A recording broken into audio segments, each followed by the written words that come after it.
On your main screen, you will always have your digital readout for your fuel, and then depending on which screen you have, you can have your how many miles you've got on show.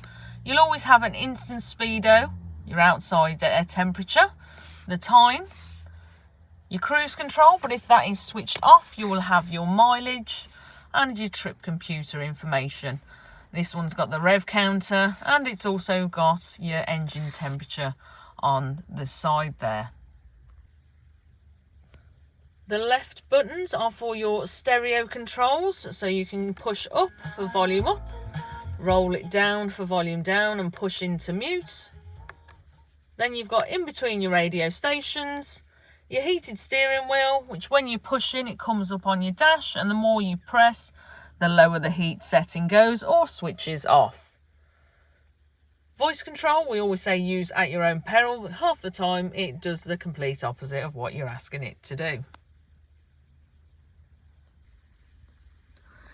Your gears, you hold the button in on the front of the gear lever with your foot on the brake in order to change gear, and you slide it down. You've got reverse, which brings up your front and your rear sensors. Then you've got neutral, drive and sport, so pushing it down will flip you between drive and sport mode.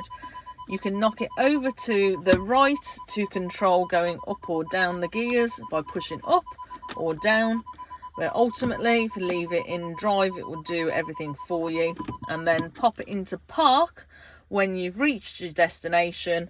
Pop your handbrake back on and you can switch your engine off. Your parking sensors you can bring up on the stereo screen at any point by pressing that button there, but they will naturally kick in when you get close to something anyway. Your door lock and unlock. The car will lock over 5 miles an hour for safety, so you will need to unlock the doors again if you're going to pick somebody up. And then your start-stop system, which all modern cars have got, just cuts the engine out if the car has enough power to switch the car back on at a junction. All you need to do is just release the brake and the engine will start back up again. This does not in any way, shape or form damage the engine, it just saves you fuel.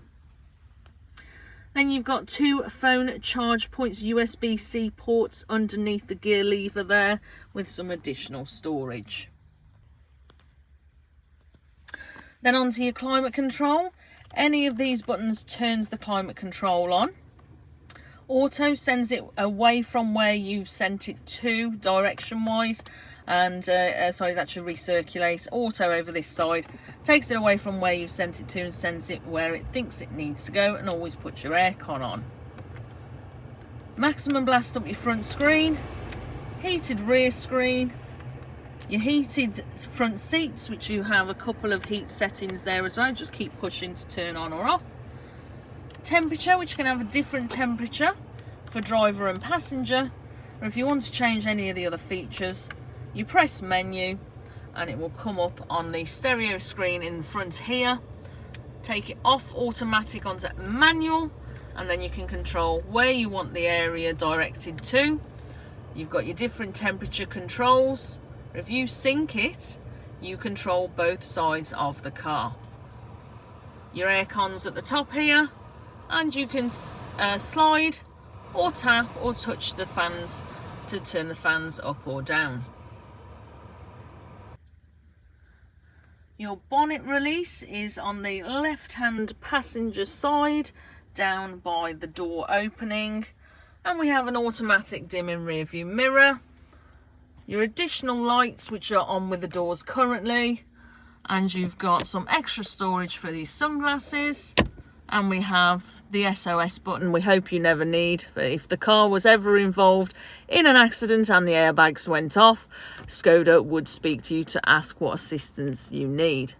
These two are only part of if you purchase Skoda Connect, which is for your breakdown call and Skoda customer services.